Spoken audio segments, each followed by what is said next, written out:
Hi friends, இன்னைக்கு வந்து டயபிட்டிஸ்க்காக வந்து ஒரு பேஷண்ட்டோட ரிப்போர்ட் தான் வந்து பார்க்க போகிறோம். இப்போ வந்து ஃபர்ஸ்ட் அவங்க நம்மளோட கிளினிக் வந்து வரும்போது அவங்களுக்கு என்ன தொந்தரவுகள் இருந்ததுன்னு சொல்லி பார்த்தோம்னா, அடிக்கடி வந்து யூரின் போகிற மாதிரி இருக்குது, உடம்பு வந்து டயர்டாகவே இருக்குது, எந்த வேலையும் செய்யவே முடியல, கொஞ்சம் படுத்துகிட்டே இருக்கலாம் போல இருக்குது, ரெஸ்ட் எடுத்துகிட்டே இருக்கலாம் போல இருக்குது, அந்த மாதிரி சிம்டம்ஸ் எல்லாமே சொன்னாங்க.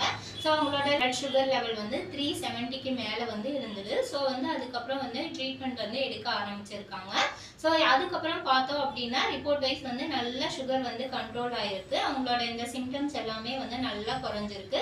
ஸோ வெயிட் லாஸ் ஆகுதுன்னு சொன்னாங்க. அது வந்து பார்க்கும்போது இப்போ ட்ரீட்மெண்ட்க்கு அப்புறம் மெடிசன்ஸ் வந்து எடுக்கும்போது அந்த சிம்டம்ஸ் எல்லாமே வந்து நல்லா குறைஞ்சிருக்கு.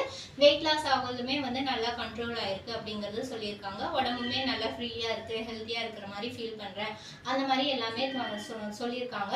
உங்களுக்கு இந்த ட்ரீட்மெண்ட் பிடிச்சிருக்கு, நீங்களும் இந்த மாதிரி டயபெட்டிக்காக ட்ரீட்மெண்ட் எடுக்கணும்னு விருப்பப்பட்டீங்க அப்படின்னா கீழே இருக்கிற நம்பருக்கு கான்டாக்ட் பண்ணுங்க.